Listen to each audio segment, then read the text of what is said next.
Bismillahirrahmanirrahim. Assalamualaikum warahmatullahi wabarakatuh. Salam sejahtera. Perkenalkan, nama saya Nur Hidayati SE MMCSRA, dosen Prodi Manajemen Fakultas Ekonomi Universitas Islam Kediri. Salah satu mata kuliah yang saya ampu adalah strategi pemasaran. Mata kuliah ini merupakan mata kuliah wajib dengan bobot 3 SKS. Adapun deskripsi singkat mata kuliah, strategi pemasaran adalah mata kuliah yang membahas konsep-konsep dasar yang relevan dengan proses perencanaan, pengendalian, dan pengambilan keputusan dalam bidang pemasaran, baik strategik, manajerial, maupun operasional. Adapun beberapa capaian pembelajaran, antara lain, yang pertama, mengidentifikasi dan menguraikan tentang perencanaan strategis yang ditetapkan oleh perusahaan. Yang kedua, menganalisis segmentasi pasar dan perilaku konsumen. Yang ketiga, menganalisis dan merancang sistem bauran pemasaran yang sesuai dengan hasil analisis SWOT. Yang keempat, mengevaluasi rencana strategis yang digunakan oleh perusahaan dan perusahaan pesaing. Sedangkan yang kelima, mengevaluasi sistem bauran pemasaran. Adapun materi pembelajaran antara lain, pertemuan pertama, pengertian dan peran penting pemasaran. Materi pokok yang diajarkan antara lain konsep inti pemasaran, manajemen pemasaran, orientasi perusahaan terhadap pasar. Selanjutnya pertemuan kedua dan ketiga akan disampaikan terkait dengan bab perencanaan strategis. Adapun materi pokok yang dipelajari antara lain perencanaan strategis korporasi, yang kedua identifikasi unit bisnis strategis, yang ketiga misi perusahaan, yang keempat perencanaan strategik bisnis, yang kelima misi bisnis. Selanjutnya pertemuan keempat akan dipelajari terkait dengan analisa lingkungan pemasaran. Adapun materi pokok yang dipelajari antara lain yang pertama, proses pemasaran, yang kedua, hakikat dan isi rencana pemasaran, yang ketiga, para pelaku dalam lingkungan mikro perusahaan, yang keempat, para pelaku dalam lingkungan makro perusahaan. Selanjutnya pertemuan kelima akan dipelajari masalah pasar dan perilaku konsumen. Adapun materi pokok yang dipelajari antara lain model perilaku konsumen, faktor-faktor yang mempengaruhi perilaku konsumen, selanjutnya proses keputusan pembelian, dan yang keempat persepsi konsumen setelah melakukan pembelian. Pertemuan keenam akan dipelajari pasar, bisnis, dan pesaing. Adapun materi pokok yang dipelajari antara lain yang pertama, identifikasi para pesaing, yang kedua, identifikasi strategi pesaing, yang ketiga, menentukan pasar para pesaing, yang keempat, memperkirakan kekuatan dan kelemahan para pesaing, yang kelima, memperkirakan pola para pesaing, dan yang keenam adalah pesaing yang akan diserang dan dihindari. Pertemuan ketujuh, segmentasi pasar. Adapun materi pokok yang dipelajari antara lain segmentasi pasar, penetapan pasar sasaran, selanjutnya penempatan produk pada pasar sasaran, yang keempat penempatan produk baru. Selanjutnya pertemuan ke-8 adalah ujian tengah semester yang akan dilanjutkan dengan pertemuan ke-9 terkait product life cycle atau PLC. Adapun materi pokok yang diajarkan adalah konsep daur hidup produk, yang kedua tahap perkenalan, yang ketiga tahap pertumbuhan, yang keempat tahap kedewasaan, dan yang kelima adalah tahap kemunduran. Pertemuan ke-10 dan ke-11 akan belajar terkait pengelolaan lini produk, kemasan, dan merek. Materi pokok yang diajarkan antara lain hierarki produk, yang kedua klasifikasi produk, yang ketiga lini produk, yang keempat kemasan dan label. Sedangkan pertemuan ke-12 akan belajar terkait penetapan harga. Materi pokok yang diajarkan antara lain penetapan harga, yang kedua memodifikasi harga, yang ketiga menanggapi perubahan harga. Pertemuan ke-13 akan dipelajari strategi komunikasi dan bauran promosi. Materi pokok yang diajarkan antara lain pengembangan komunikasi yang efektif, yang kedua bauran promosi, yang ketiga hasil promosi, dan yang keempat adalah media promosi. Pertemuan ke-14 dan 15 akan dipelajari pasar global. Adapun materi pokok yang dipelajari antara lain daur hidup untuk produk internasional, yang kedua lingkungan pemasaran internasional, yang ketiga memutuskan pasar yang akan dimasuki, yang keempat menetapkan cara memasuki pasar, yang kelima program pemasaran, dan yang keenam adalah struktur organisasi pemasaran. Selanjutnya pertemuan ke-16 akan diadakan ujian akhir semester. Adapun beberapa buku referensi yang digunakan antara lain bukunya Bukhari Alma tahun 2014 dengan judul Manajemen Pemasaran dan Pemasaran Jasa. Yang kedua, buku dari Basu Swasta Dharma Mesta Hani Handoko tahun 2012 dengan judul Manajemen Pemasaran Analisis Perilaku Konsumen. Selanjutnya bukunya Ciptono tahun 2015 dengan judul Strategi Pemasaran. Dan juga memakai bukunya Danang Sunyoto pada tahun 2015 dengan judul Strategi Pemasaran. Selanjutnya buku referensi yang digunakan menggunakan buku Philip Kotler dan Hermawan Kertajaya serta Honi dan Huan pada tahun 2017 dengan judul Marketing for Competitiveness. Selanjutnya bukunya Paul Peter, Jerry Olson pada tahun 2013 dengan judul Perilaku Konsumen dan Strategi Pemasaran, Rencana Strategi Marketing. Selanjutnya yang terakhir menggunakan bukunya Nugroho pada tahun 2015 dengan judul Perilaku Konsumen. Adapun metode pembelajaran yang digunakan antara lain metode ceramah, metode tanya jawab, dan metode tugas individu. Media pembelajaran yang digunakan antara lain LMS atau Learning Management System melalui WA Group dan melalui pembelajaran di luar kelas. Penilaian yang dilakukan antara lain penilaian individu, penilaian kelompok, dan studi kasus. Di mana indikator penilaian yang pertama adalah ketepatan waktu mengumpulkan tugas. Yang kedua, ketepatan jawaban dalam menjawab pertanyaan. Ada beberapa penilaian terkait presentasi bagi mahasiswa, antara lain kehadiran dengan presentase 10%, etika mahasiswa, cara menyampaikan pendapat, cara menjawab pertanyaan, dengan penilaian presentase 10%, tugas individu 15%, tugas kelompok 15%, ujian tengah semester presentase 20%, dan ujian akhir semester dengan presentase 30%. Demikian paparan terkait mata kuliah manajemen strategi.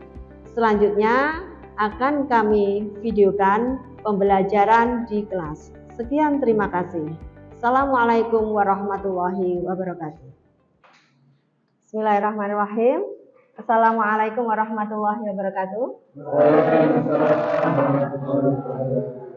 Alhamdulillah hari ini kita bisa belajar bersama tentang mata kuliah strategi pemasaran ya. Sebelum kita belajar, marilah kita berdoa. Berdoa dipersilahkan. Selesai ya. Apa kabar semuanya? Sudah baik ya. Kemarin sudah Bu Nur beritahukan bahwa pada hari ini nanti kita akan belajar terkait subbab dari lingkungan pemasaran. Apakah kalian sudah belajar semuanya? Sudah. Oke.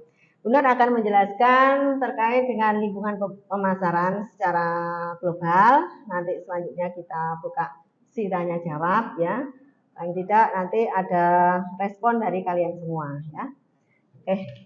Sebelum ke lingkungan pemasaran, kita flashback kembali apa itu strategi pemasaran.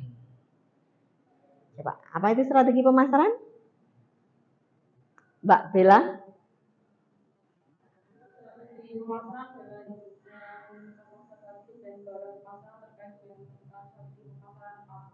Ya, 4P apa itu? Produk, promotion. Oke. Kita masih ingat ya, kalau bauran pemasaran itu ada 4. Jadi yang pertama itu produk. Ya, sebelum kita melangkah ke P yang lain, harus ada produk dulu. Setelah produk kita bisa menentukan harga atau price. Setelah itu place atau tempat. Jadi place itu tempat kalau sekarang tidak harus berupa fisik, tapi place bisa melalui medsos seperti e-commerce dan lain sebagainya. Lalu yang terakhir adalah promotion. Nah, promotion itu sangat penting sekali dalam suatu tindakan pemasaran. Dan pemasaran adalah ujung tombak dari suatu perusahaan. Oke, next. Strategi pemasaran. Nah, menginjak ke lingkungan pemasaran. Lingkungan pemasaran adalah hal-hal yang mempengaruhi atau hal-hal atau kekuatan lain di luar pemasaran yang mempengaruhi strategi pemasaran. Lingkungan pemasaran ada 2, yaitu lingkungan pemasaran makro dan lingkungan pemasaran mikro. Lingkungan pemasaran mikro, coba kita buat suatu lingkungan.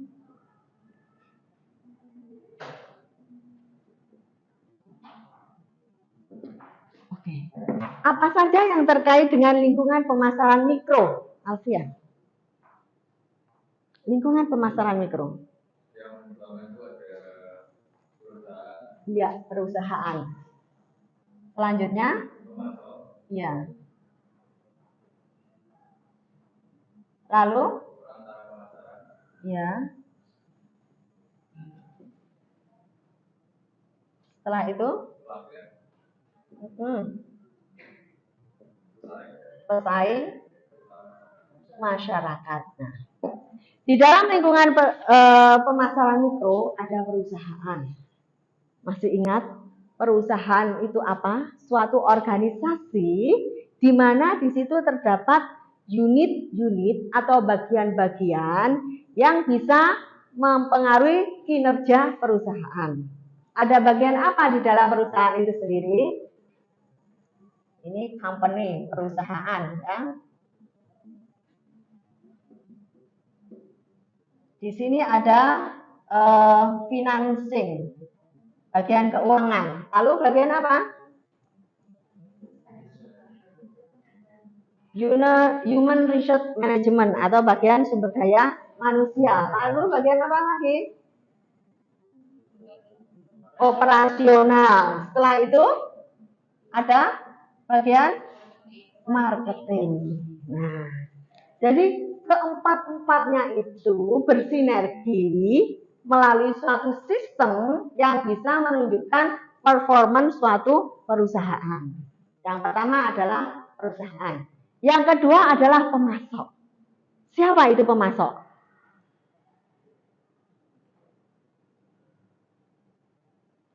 Denny, apa itu pemasok?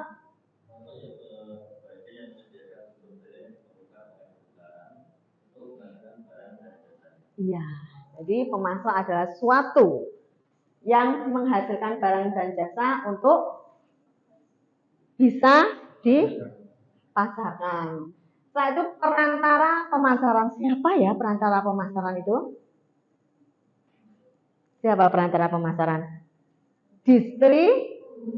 Distributor. Kalau orangnya, ya kalau distribusi adalah sesuatu kegiatan mendistribusikan. Orangnya namanya distributor. Oke. Setelah itu pelanggan. Siapa itu pelanggan? Konsumen. Konsumen yang melakukan pembelian secara berulang. Jadi kalau konsumen saja belum tentu pelanggan. Tetapi kalau pelanggan sudah pasti konsumen. Ya. Pelanggan. Setelah itu pesaing. Siapa sih pesaing kita? Misal ada perusahaan Unilever, ya pesaingnya Unilever itu siapa? Procter and Gamble atau produknya P&G. Samponya kalau Unilever itu ada sampo Lifebuoy, ada sabun Look. Kalau P&G itu ada sampo apa? Pantene, Head and Shoulder. Terus kalau sabunnya sabun Kamai, itu kompetitor. Ya, seperti mie. Kalau mie Indomie kompetitornya siapa? Mie sedap. Oke, ya. Mie sedap dulu tenggelam, masih tinggi levelnya Indomie. Tapi mie sedap melakukan suatu inovasi produk. Apa itu? Varian apa? Korean spicy. Siapa artisnya? Siwon. Nah, itu mendongkrak produk dari mie sedap tersebut. Mie sedap adalah produk dari Wings, ya. Wings. Setelah itu masyarakat. Siapa sih masyarakat itu? Masyarakat itu siapa? Masyarakat itu baik konsumen yang melakukan pembelian ataupun tidak, itu masyarakat. Itu terkait dengan lingkungan mikro. Ada pertanyaan tentang lingkungan mikro? Ya, ada pertanyaan? Tidak ada. Ya? Oh ya, silakan.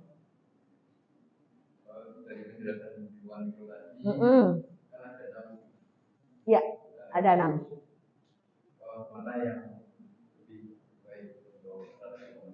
Oke, mana yang lebih menguntungkan lah ya. Oke. Dari ke-6 ini ya, lingkungan mikro, ada perusahaan, pemasok, perantara pemasaran, pelanggan, pesaing, dan masyarakat. Manakah ini yang lebih menguntungkan bagi perusahaan? Oke, pertanyaannya bagus. Kira-kira mana ya? Oke. Dari ke-6 ini semuanya itu penting. Karena nggak bisa lingkungan pemasaran semisal hanya memperhatikan pemasok, tidak memperhatikan unsur-unsur yang lain, maka tidak akan tercapai suatu tujuan atau strategi pemasaran. Jadi ke-6-6-nya ini saling melengkapi. Tidak ada yang lain. Oh, yang lebih menguntungkan adalah pelanggan. Kita hanya fokus ke pelanggan. Tidak bisa. Karena di situ selain pelanggan juga ada pesaing dan pemasok. Kita harus memperhatikan itu semua. Ya, bisa dicermati? Bisa dipahami, Alfian? Kalau sudah dipahami, kita lanjut tentang lingkungan makro. Lingkungan makro.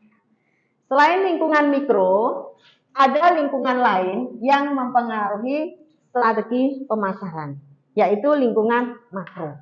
Lingkungan makro adalah kekuatan di luar dari pemasaran yang menunjang strategi lingkungan makro, lingkungan mikro. Apa saja? Yang pertama adalah faktor demografi. Kalau demografis itu apa yang kita perhatikan ya? Usia, jenis kelamin, lokasi, lapangan pekerjaan, terus kepadatan penduduk. Oke. Ya, kita perhatikan terkait dengan usia ya. Lingkungan pemasaran makro terkait dengan demografi yaitu fokus pada usia. Nah, sebelum kita melakukan launching suatu produk, kita harus menentukan dulu siapakah segmentasi dari produk kita. Oke. Kalau Indomie berarti segmentasi kita siapa? Orang dewasa. Anak-anak boleh nggak? Boleh, berarti segala usia. Ya. Kalau yang fokus pada yang khusus, misal apa?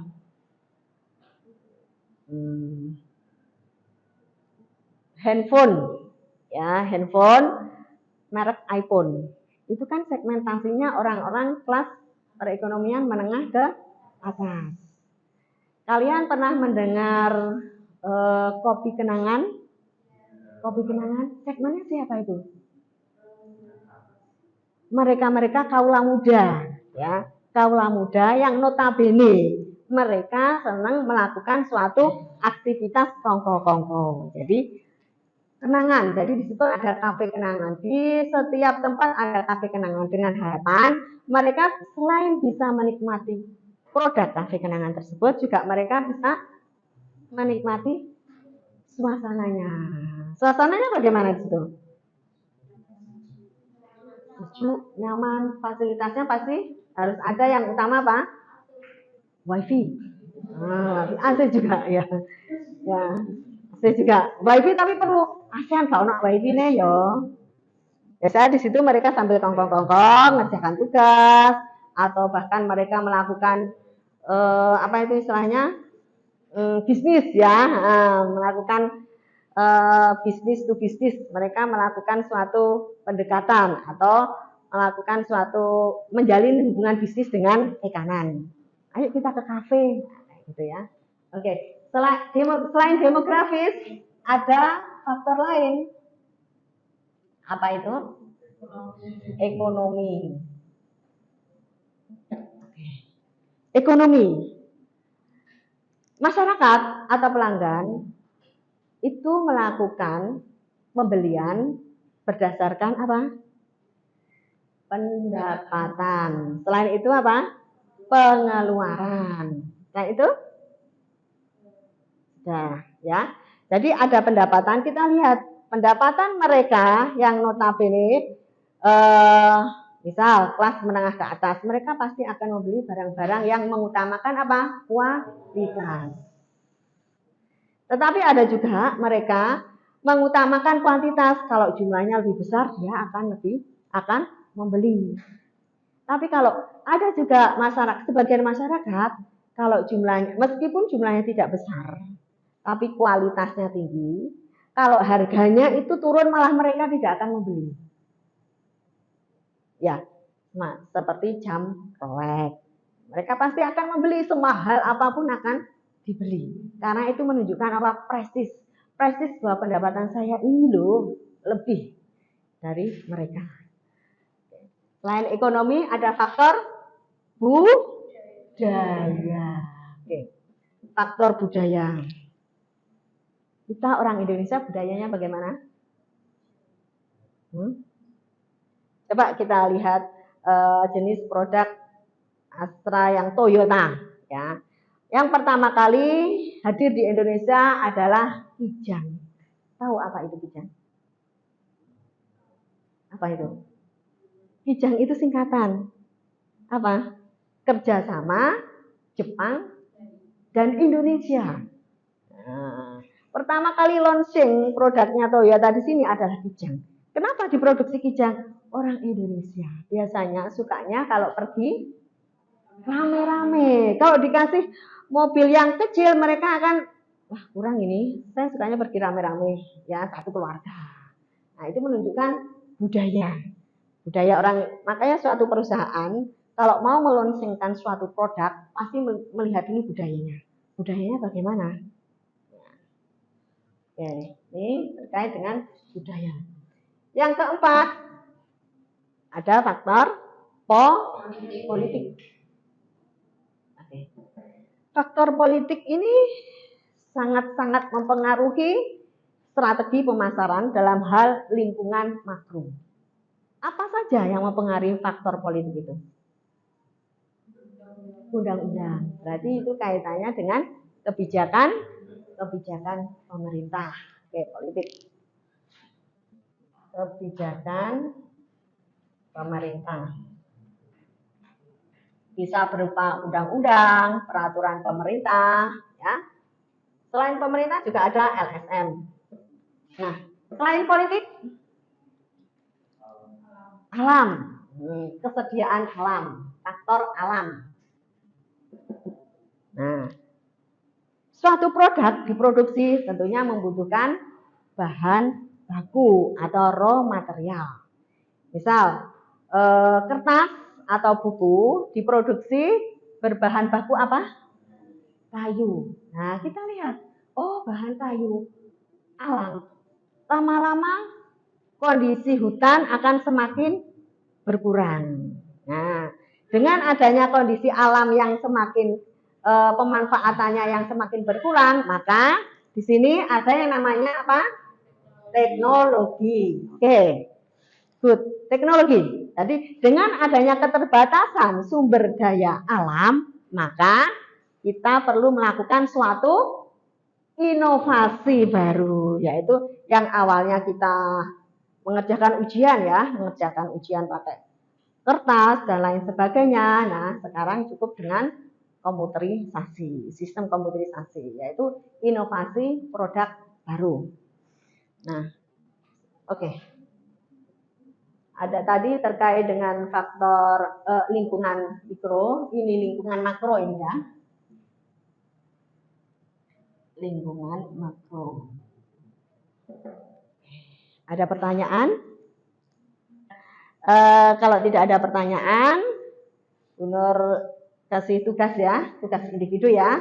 Seperti biasanya, tugas individu adalah meresum jurnal terkait dengan lingkungan pemasaran. Jadi cari artikel-artikel atau jurnal yang terkait dengan lingkungan pemasaran. Nanti kita resum, kita bahas bersama. Oke, sekian dari Bu Nur. Kurang lebihnya Bu Nur minta maaf apabila ada salah kata ya. Semoga apa yang kita lakukan hari ini bermanfaat dan membawa berkah. Assalamualaikum warahmatullahi wabarakatuh.